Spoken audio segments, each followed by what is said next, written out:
Loops एक बीमारी है और वो अधिकतर यंग लड़कियों में पाई जाती है।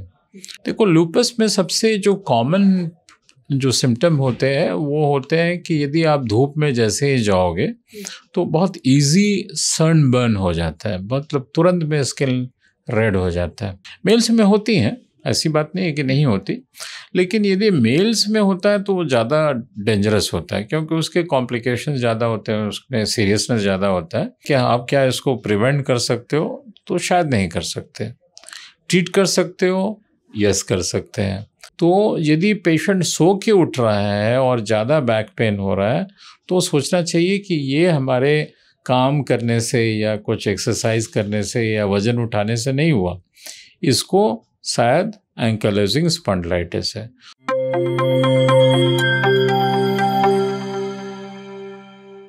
आज 10 मई है और चिकित्सा विज्ञान में आज का दिन विश्व लूपस दिवस के रूप में मनाया जाता है।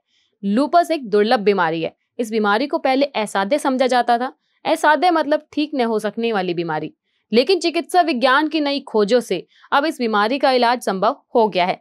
हमने इस खास दिवस पर इस बीमारी के विशेषज्ञ और गुरुग्राम के पारस अस्पताल के वरिष्ठ रूमेटोलॉजिस्ट डॉक्टर इंद्रजीत अग्रवाल से बात की। उपचार से ठीक हुए कुछ मरीजों से ही बात की। आइए पहले डॉक्टर इंद्रजीत अग्रवाल से हुई बातचीत सुनते हैं। लूपस एक बीमारी है और वो अधिकतर यंग लड़कियों में पाई जाती है। ये बीमारी थोड़ी रेयर होने की वजह से जो लूपस डे का मेन थीम होता है कि जागरूकता फैलाना, जिससे कि अर्ली डायग्नोसिस हो जाए मरीज का और उसकी वजह से अर्ली ट्रीटमेंट भी पेशेंट को जल्दी से जल्दी मिले। तो लूपस डे इसलिए मनाया जाता है, हर साल मनाया जाता है, अवेयरनेस फैलाने के लिए, अर्ली डायग्नोसिस के लिए और ट्रीटमेंट के लिए। इसके स्टार्टिंग सिम्टम्स क्या होते हैं? देखो, लूपस में सबसे जो कॉमन जो सिम्टम होते हैं वो होते हैं कि यदि आप धूप में जैसे ही जाओगे तो बहुत इजी सनबर्न हो जाता है, मतलब तुरंत में स्किन रेड हो जाता है। तो वो एक बहुत इम्पॉर्टेंट साइन है। उसके अलावा ढेर सारे हैं, जैसे कि बालों का झड़ना यंग फीमेल्स में, मुंह में छाले पड़ना, बुखार आना जिसका कारण नहीं पता चल रहा है, प्लेटलेट काउंट गिर जाना, हीमोग्लोबिन का गिर जाना, पेट में एकाएक बहुत ज़्यादा दर्द हो जाना, हाथ और पाँव ठंडा पड़ जाना, जोड़ों का दर्द हो जाना। तो ढेर सारी चीज़ें लूपस की सिम्टम्स हो सकती हैं, लेकिन मुख्यतः आपने जैसा बताया कि photosensitivity, mouth ulcers, fever, haemoglobin का कम होना, प्लेटलेट का कम होना, ये सब ज़्यादा होता है। इसके सिम्टम्स कितने टाइम बाद पेशेंट में नज़र आने लग जाते हैं? देखो, असली जो है ना, आपका जो क्वेश्चन है वो थोड़ा इसलिए इम्पोर्टेंट बन जाता है कि कुछ लोगों को लूपस हो तो गया लेकिन उनको खास सिम्टम नहीं हुए, और कुछ लोगों को, अधिकतर लोगों को तभी वो डॉक्टर के अटेंशन में आते हैं जिस समय उनको लूपस हो चुका है, उनको सारी सिम्टम हो चुकी हैं। तो अभी भी कोई भी मरीज जो है ना, वो जब तक उसकी फैमिली में किसी को लूपस नहीं हुआ है तो शायद वो ऐसे स्टेज में नहीं आएगा जिसमें कि उसको लगता है कि लूपस हो सकता है, लेकिन सिम्टम्स ज़्यादा हुए नहीं हैं। लेकिन यस, फ्यूचर में ये ज़रूर होगा कि हम लोगों को ये सब बीमारी का सिम्टम शुरू होने के पहले ही हम लोग हो सकता है दिखाने की कोशिश करें, लेकिन अभी तक वो स्टेज नहीं आया। अगर हम देखें, आप बता रहे हो कि फीमेल्स में, क्या ये मेल्स में नहीं होती? मेल्स में होती हैं, ऐसी बात नहीं है कि नहीं होती, लेकिन यदि मेल्स में होता है तो वो ज़्यादा डेंजरस होता है क्योंकि उसके कॉम्प्लिकेशंस ज़्यादा होते हैं, उसमें सीरियसनेस ज़्यादा होता है। तो जैसे मान लीजिए कि मैंने 10 मरीजों को देखा लूपस के, तो उसमें से सोचे कि 8 मरीज तो ज़रूर ही फीमेल होंगे और 2 मेल होंगे। क्या होगा जैसे? हाँ, ये एक बड़ा इम्पॉर्टेंट क्वेश्चन है कि क्यों लेडीज़ को होता है, क्यों जेंट्स को नहीं होता। तो उसका तो 2-3 फैक्टर है। एक तो फैक्टर जो लेडीज़ में जो है क्रोमोसोम डिफरेंट होते हैं, मेल्स में क्रोमोसोम दूसरे होते हैं, और उनके हार्मोन्स दूसरे होते हैं, जो मेल के हार्मोन दूसरे होते हैं। तो ये 2 रीज़न की वजह से ही हम लोग सोचते हैं कि शायद ये हम लोगों का इम्यून सिस्टम में ये प्ले करता है और उसकी वजह से ये प्रॉब्लम हो रही है कि हमारे यंग लेडीज़ को ज़्यादा हो रही है, क्योंकि जैसे जैसे उम्र बढ़ेगी तो लूपस के जो मरीज हैं फीमेल में भी उसकी इंसिडेंस घटती है। तो ऑब्वियसली ये तो फीमेल का होना या हार्मोन्स का होना, ये दोनों लगता है कि मेन रीज़न है, लेकिन किसी को ठीक से पता नहीं है कि ये होता क्यों है ज़्यादा फीमेल्स में। अगर हम इसका ख्याल रखने के लिए लाइफस्टाइल अगर ना हो उस चीज़ के लिए लाइफस्टाइल खान पीन कैसे ध्यान रखा जाए? देखिए, ऑटोइम्यून डिजीज़ के रीज़न तो नहीं पता है, तो ऑब्वियसली जिसका रीज़न नहीं पता है तो सब कोई हर तरह की अटकलें लगाएंगे और उसमें से हो सकता है फ्यूचर में कुछ बातें सही भी हो। तो इसलिए एक यदि मुख्य बताया जाए कि आप क्या इसको प्रिवेंट कर सकते हो, तो शायद नहीं कर सकते। ट्रीट कर सकते हो, यस कर सकते हैं। क्या अपने आप को यदि एक्सरसाइज खान पान के ज़रिए यदि आप अपने आप को फिट रख सकते हो, यस कर सकते हो। क्या आप इन लोगों की यदि फिटनेस में हैं, आप जागरूक, खान पीने में आप ध्यान रखते हैं, दवाइयाँ ठीक से खाते हैं, तो डॉक्टर्स को जाते हैं मिलने के लिए बारी बारी से जब भी बुलावा आता है, तो जो तरह तरह की जो वैक्सीनेशंस हैं वो लेते हैं, तो उसमें फिर हम लोगों की कॉम्प्लिकेशंस की रेट बहुत कम हो जाती है और पेशेंट लगभग नियर नॉर्मल अपना जो है लाइफ बिताता है। अभी आपने बताया एक्सरसाइज और ये सब चीज़ ठीक रखने से, क्या लूपस में इफ़ेक्ट कितना पड़ता है ठीक होने का? कितने टाइम तक ठीक हो सकता है या दवाई लेनी ही पड़ेगी? देखो, कुछ ही पेशेंट होते हैं जो कि बड़े लकी होते हैं जिनका कि लूपस शुरू हुआ और अपने आप किसी वजह से बंद हो गया, ख़त्म हो गया।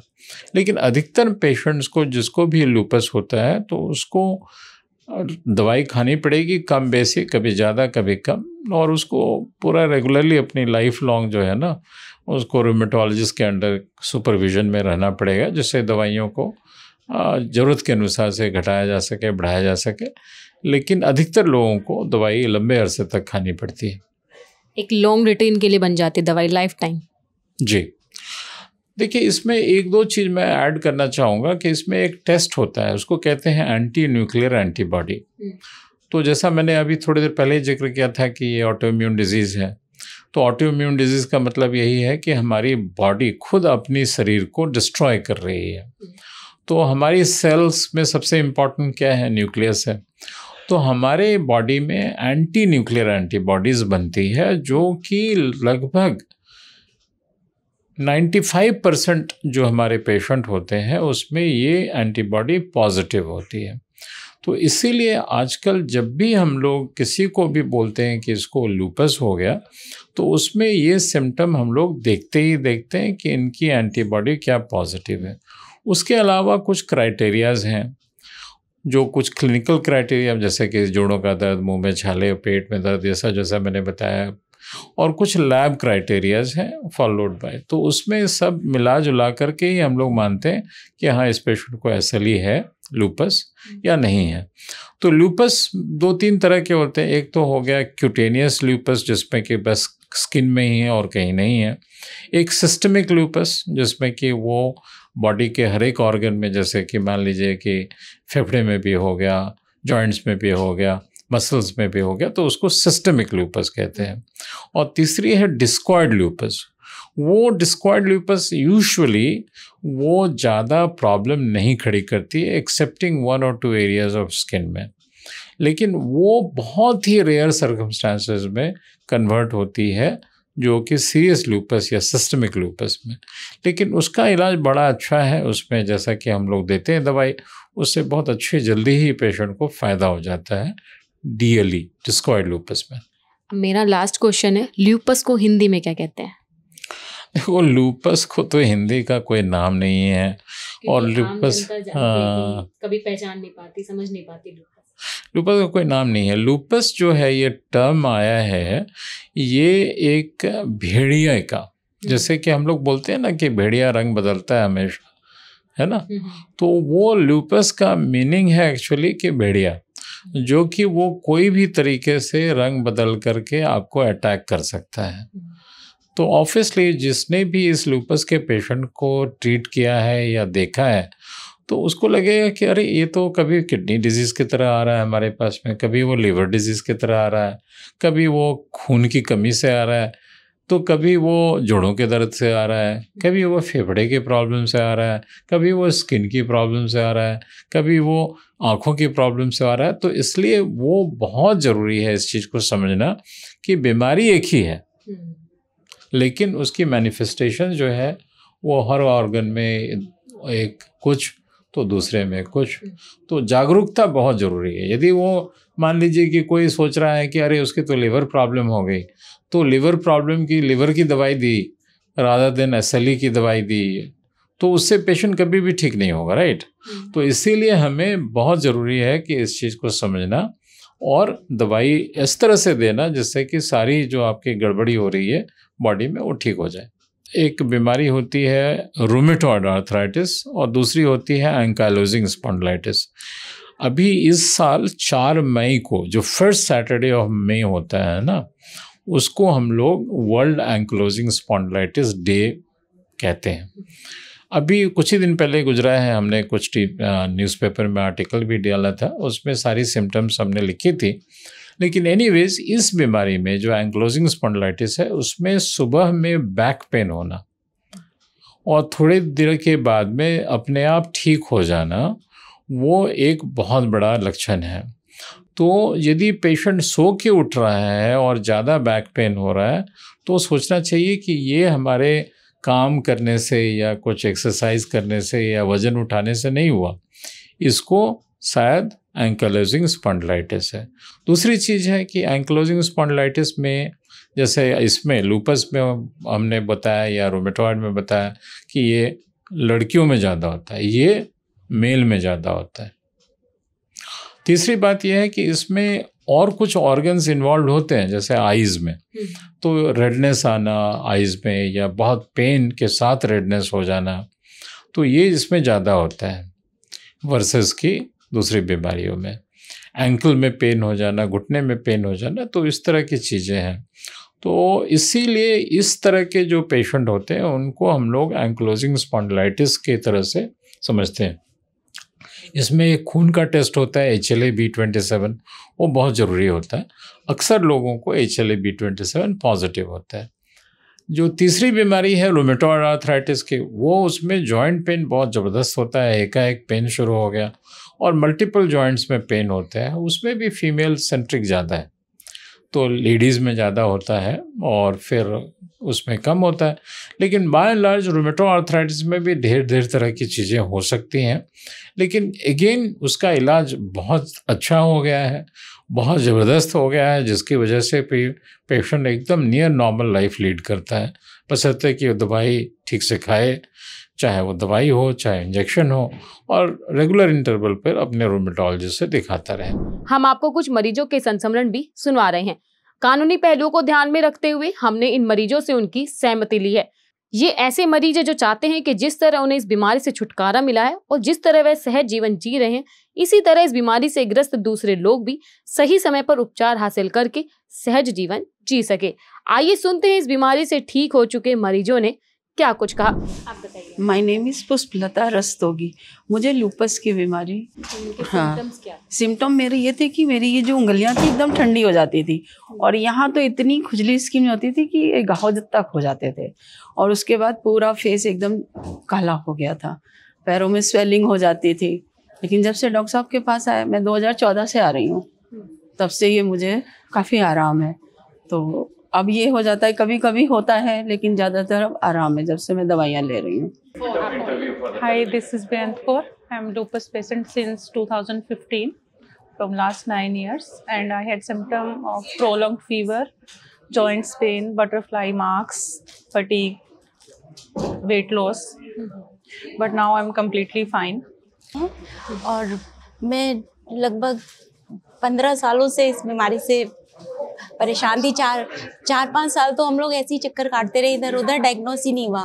फिर डॉक्टर साहब का एक न्यूज़पेपर में इंटरव्यू पढ़ा, तब हम डॉक्टर साहब के पास आए, और तब यहाँ आने के बाद एक्चुअल में पता चला कि मुझे प्रॉब्लम क्या है। और उसके बाद 2016 से कंटिन्यू ट्रीटमेंट चल रहा है और अब मैं बिल्कुल ठीक हूँ। हल्की फुल्की बीमारी परेशानी होती है, लेकिन टोटली नॉर्मल लाइफ जी रही हूँ बिल्कुल। लूपस के बारे में पूछिए।